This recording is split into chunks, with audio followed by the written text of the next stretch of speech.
Okay, guys, I'm going to put out two more videos today. I'm going to do this one and then this, and then I'm going to do a gold stock video. This video, we're going to cover some tech stocks, and then the follow-up video, I'll do a gold stock video. So this video is covering tech, and what I often say is, you know, tech is the market. Basically, the market has narrowed in terms of market weighting. The indices, I guess, have narrowed, and they put so much weighting on just such a narrow few stocks, like the FANG stocks, basically, that you just really have to just know where tech's going. If you know where tech's going, you know where the market's going, and that's why we'll look at the tech stocks. So leave me a thumbs up if you appreciate the content, and let's get right into it. All right, so triple Qs. All right, here's what we got on triple Qs. This is an hourly chart. We have an uptrend in triple Qs. The uptrend is not broken. So there's still strength here. We've had, we lifted off, started to go parabolic. When you get this, you usually are going to come back down to the trend, and that's where we're heading. So I suspect today or tomorrow we'll get some more selling, and we're flagging right now is what this is doing. So you can see kind of just flagging out. I bet we'll probably just make a few more hours in this area, and then we're going to come down most likely and tag the trend line. So that's just pretty obvious. Oftentimes when a chart is obvious, it's not going to do it. So what does that mean? Well, maybe we break through the trend this time. We will, if we sell off here, we will be probably coming down with quite a bit of velocity. So we'll see if that holds. But I do think we're probably going to break the trend line soon, just because of where the SPY is at and the bearish pattern that is on the SPY. But again, Qs is still bullish, so still in an uptrend, still bullish. This is not an area I would want to be buying. If you're bullish, I'd want to buy down here at the trend, 250, somewhere right in there, depending on if and when we get there. That's where I would be looking to buy the dip. If I was bullish. And if you're bearish, this is not an area potentially to short at. You could short on a breakdown of the flag.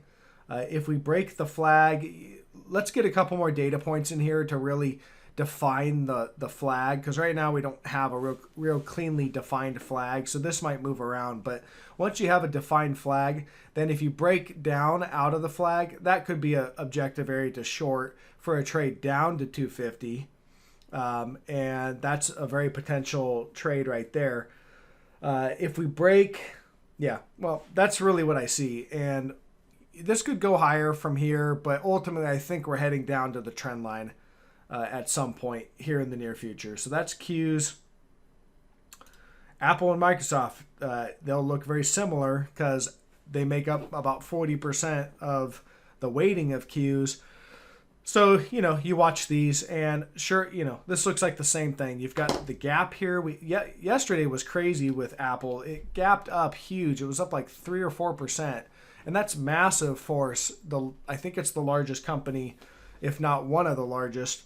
They're kind of trading spaces right now, but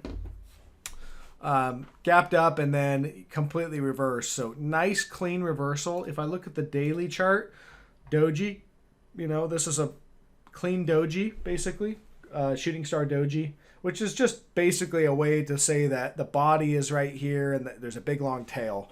And it just shows the psychology that the market at some point in the day was really bullish, running higher, and then at some point in the day, the sellers stepped in and sold it down hard, and that's why we closed down here, creating the body down below. So it just shows a reversal of, momentum, I guess, or traders basically saying that's enough, time to sell. And so Apple, going back to the hourly chart, still in an uptrend, pretty long uptrend that we've been in, and I think we're going to come down and tag support. So if you're bullish, that's where you'd buy, and if you're bearish, you're looking for a breakdown of this trend line. I wouldn't be interested in anything in Apple unless I saw a nice clean break of this trend line.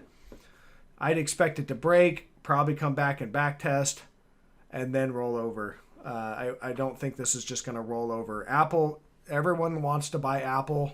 There's a huge amount of people that want to own it.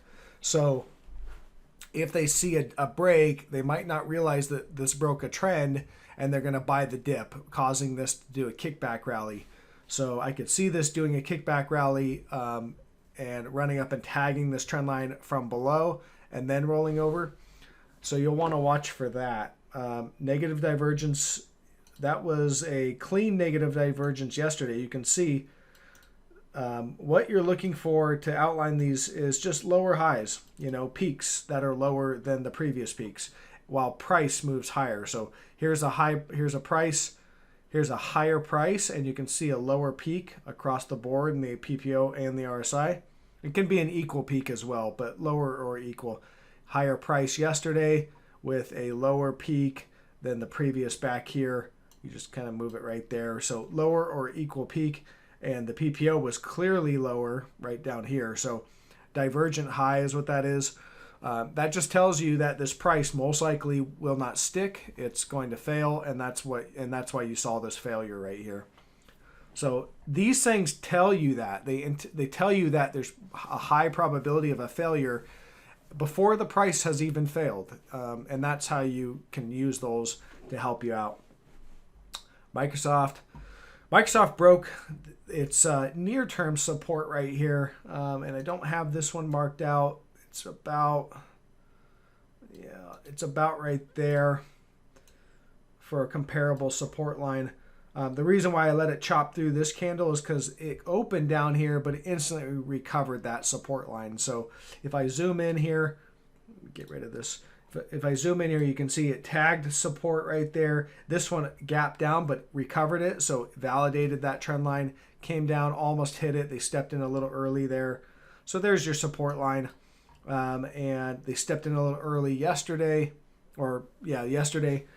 And you've got, still above support. So we're just moving slightly higher. It looks like It looks like it's flagging to me. I think we're coming down and going to tag support. That's where you'd want to buy if you're bullish, and if you're bearish, you'd want to see a break of that. And it just depends on when we hit that, but it's around the 200 level in Microsoft. Here's Amazon. Amazon's not quite as clean, but we had this short-term kind of blow off top here. We broke that clearly, just flagging it looks like. So I think we're heading lower. Maybe it's not today. Maybe it's tomorrow or the next day. But I think we probably head lower in the next day or two, if not today. And then here's your longer term support. It's not the cleanest, but you've got a couple reactions down here. And so that's around 26.50. Depends on when you get there, but it's down there somewhere. And that's about, let's see, from here, that's going to be about 14%. So I think that might be kind of this next sell-off. But if we're doing a bear market, if we're going to do the next leg of a bear market, we're going to break this eventually. So watch for that, but looking for that to probably at least come down and tag this. And if you're a bull, that's where you'd buy. If you're a bear, you'd want to see a break of that. Semiconductors, these are just something you want to watch. They're kind of the bleeding edge of tech is what they often say. So these are not, these haven't really broken, they haven't broken the uptrend line. So basically a daily close below this, below right, 273 or whenever you actually get the breakdown. If I go to the hourly here, you can see we just bounced off of it. So you want to see a breakdown. So if the selling continues today or tomorrow, that will probably start to break down, and we'll start to break this trend line right here. There's several stocks that have broken down in the tech space, and they've broken their trend line. So I'd expect this to do that as well, but we got to wait for it. So, all right, guys, that's all I got. Keep this one relatively short. Thank you. Catch you on the next one.